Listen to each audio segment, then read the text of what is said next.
வழக்கம் போல நான் என்னுடைய வேகத்தில் ஒரு சில பேரை நான் மிஸ் பண்ணா தயவு செய்து மன்னிச்சிடுங்க.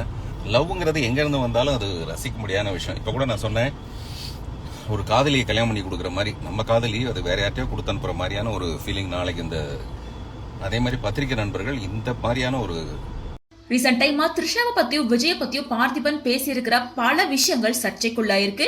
இதுக்கு கிளாரிபிகேஷன் கொடுத்து ஏற்கனவே பார்த்திபன் ஒரு வீடியோவை போஸ்ட் பண்ணி இந்த நிலையில மறுபடியும் ஃபைனலா விஜய் அண்ட் த்ரிஷாவை குறிச்சு பல விஷயங்களை வெளிப்படையா பேசி அவளோட ஒப்பீனியனையும் ஷேர் பண்ணியிருக்காரு. அதுதான் இப்போ சோசியல் மீடியா முழுசும் வைரல் ஆயிட்டு இருக்கு. இவ்வளவு கசப்பான விஷயங்களுக்கு அப்புறமாவும் த்ரிஷாவுக்கு என்னோட மனப்பூர்வமான வாழ்த்துக்களும் பாராட்டுகளும். திரு விஜய் அவரோட வளர்ச்சி ஒரு அபாரமான ஒரு வளர்ச்சி. அது வேற எங்கேயோ போய்கிட்டு இருக்கு. த்ரிஷாவை வெட்டிங் ஈவெண்ட்டுக்கு கூட்டிட்டு போனதுல இருந்து கட்சிக்குள்ள இருக்க நிறைய பெண்களுக்கு அது வருத்தம் ஆயிடுச்சு. இதுக்கு நம்ம எப்படி முட்டுக்கெடுக்கிறது அப்படிங்கறதுல இருந்து ஆரம்பிச்சு த்ரிஷாவோட விவகாரத்தை மட்டும் தவிர்த்திருக்கலாம் அப்படின்னு விஜயோட அப்பாவான எஸ்ஏசி பேசினது வரைக்கும் அப்படியே மெதுவா யோசிச்சு பார்த்தா மிஸ்டர் விஜய் கூட இதை பத்தி யோசிச்சிருப்பாரு. ரஜினி சார்ல இருந்து சிரஞ்சீவி சார்ல இருந்து அரசியல் வர்றதுக்கு எவ்வளவு உதாரணங்கள் இருக்கு. விஜய் அரசியலுக்கு வர்றதுக்கு முன்னாடி இதெல்லாம் யோசிச்சிருக்க மாட்டாரா? அவருக்கு தெரியாதா என்ன? இவ்வளோத்தையும் தெரிஞ்சுக்கிட்டு தைரியமா வராரு. அவர் வரும்போது அவரை 2 கை கொண்டு நம்ம வரவேற்கணும். அவர் என்ன வேணா பேசலாம், என்ன வேணா செயல்படுத்தலாம். மக்கள் திலகம் எம்ஜிஆர் மாதிரி தான் அவருக்கு நல்ல எண்ணம் இருந்துச்சு. அதே மாதிரி இவரும் வந்தாருன்னா எதையோ செய்வார் அப்படிங்கிற எதிர்பார்ப்புல தான் நானும் இருந்துட்டு இருந்தேன். இப்படி எல்லாம் நான் சொன்னதால நான் டிவிகேல சேர்ந்துட்டேன், விஜய் கூட சேர்ந்துட்டேன்னு கிளப்பி விட்டாங்க. இப்படி எல்லாம் நான் அவரை பெருமைப்படுத்தி பேசுறதால தாவேக்கால நான் ஏதோ ஒரு பதவிக்காக எதிர்பார்த்ததாகவும் அதை விஜய் கிட்ட நான் கேட்டு அவர் கொடுக்காதால நான் கட்சி மாறிட்டதாகவும் இப்ப சமீபத்துல கூட ஒரு பழி வந்துட்டு இருக்கு. சத்தியமா அந்த மாதிரி எந்த ஒரு காலத்திலயும் நான் அவர்கிட்ட போய் கேட்டதும் இல்ல, கடைசி வரைக்கும் கேட்க போறதும் இல்ல. அது எப்படி இருந்தாலும் எல்லா பிரச்சனைக்கும் ஒரு முடிவு வந்தே தீரணும். அதுக்கு என் பேச்சுக்கு ஒரு முடிவு வரட்டும்.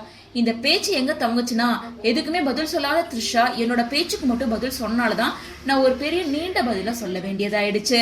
மற்றபடி ஐயா நல்ல கண்ணு அவரோட மறைவுக்கு போயிருக்கும் போது அவர் உடல் தானம் பண்ணிருக்காருன்னு கேள்விப்பட்டு நானும் உடல் தானம் பண்ணிருக்கேன்னு சொன்னேன்.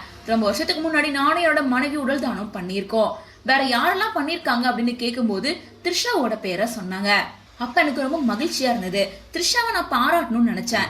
இந்த நேரத்துல இவ்வளவு கசப்பான விஷயங்களுக்கு அப்புறமா தன்னுடைய உடலை தானம் பண்றதுக்காக முன் வந்திருக்க த்ரிஷாவுக்கு என்னோட மனப்பூர்வமான வாழ்த்துக்களும் பாராட்டுகளும். ஒரு சாங் ரெக்கார்டிங் அப்ப தப்பு பண்ணிட்டா நம்ம அதை ரிவைண்ட் பண்ணிடலாம்.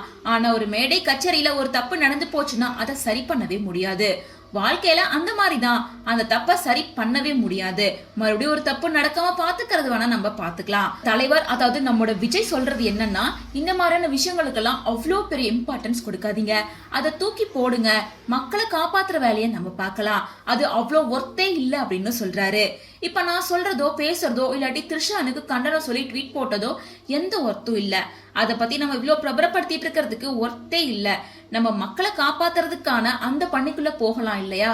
அதனால நண்பர்கள் எல்லாருக்கும் நான் பேசினத ஏதாச்சும் தப்பு இருந்தா தயவு செஞ்சு என்ன மன்னிச்சிடுங்க. அதுல இருக்க சரியான விஷயங்களை மட்டுமே நீங்க அக்செப்ட் பண்ணிக்கலாம். உங்க எல்லார்கிட்டையும் அன்போட கேட்டுக்கிறேன். ஒரு வீடியோல போட வேண்டியதை 2ஆ போட்டுட்டேன், மத்தபடி எந்த குடும்பத்தையும் 2ஆக்கல. இனி இது பற்றி நான் பேச போறதும் கிடையாது. இதோட விடுறதுதான் நம்ம எல்லாருக்குமே நல்லது. நன்றி அப்படின்னு சொல்லிட்டு இந்த வீடியோவை பார்த்திபன் கொஞ்ச நேரத்துக்கு முன்னாடி தான் ஷேர் பண்ணிருக்காரு.